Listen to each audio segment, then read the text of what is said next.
Good afternoon, stakeholders. This is Dr. Manish Chava. I hope that you are all doing well during these turbulent times of COVID 19. Alright, today we'll discuss in short about communication skills. Right now, all of you must know that when you communicate, there has to be a receiver and obviously a sender. These are the minimum two parties which the process can have. Now, what communication is exactly? It is a simple act of transferring information from one person to another via a medium, right? It could be verbal, non-verbal. These are the two basic types. And then you have emails, SMS, WhatsApp chats, Snapchats, right? One-to-one discussions, interviews, group discussions. All these are nothing but various forms of communication. The ultimate goal of any communication process is understanding.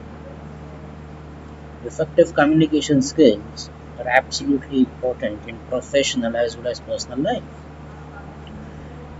Believe me, there are plenty of jobs available in the job market where one needs excellent communication skills. So if you have those skills, there's nobody who can stop you.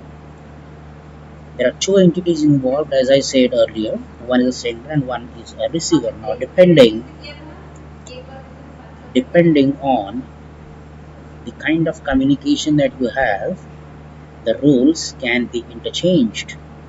Effective communication skills involve both verbal and non-verbal communications. Right?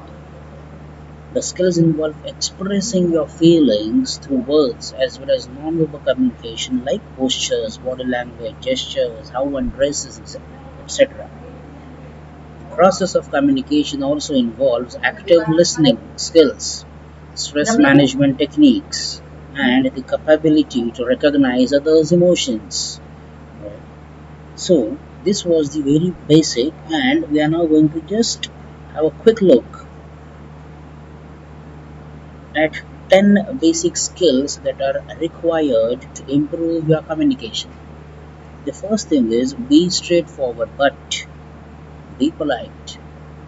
You should always try to express your ideas bluntly but should not hurt anybody's sentiments. You need to pay attention to your manners. Being polite opens up many doors. The next point is use a lot of I in your statements, right? For example, I believe, I think, right? In my opinion, according to me, all such things, so that the person who's listening to you gets a feel that it is your personal opinion based on your intellect and your knowledge. Then you should always be positive, right? When you have positive thoughts, you will be able to improve your communication with other people. It would automatically send some positive vibrations. So the person in front of you also starts thinking positively. Then you need to show some understanding towards what the others are telling you. The ability to listen to others can do wonders for your interpersonal relationships because it will make other people aware that you worry and care for them. The next one is give value to your words. Read a lot, the newspapers, the magazines, the novels. Make your communication interesting with a few anecdotes. Give your words some emphasis wherever it is necessary. Use a lot of visual aids. Right? So when you communicate, using visual elements to support what you are saying will be very very useful when you want to do a presentation in front of a class or in an auditorium. Use images, videos, graphics and other visual elements that can serve as aids. Send a clear message. Your communication should be clear, crisp and precise. Avoid vocabulary that can confuse others so that your messages can be clearly understood. You need to plan ahead when you communicate.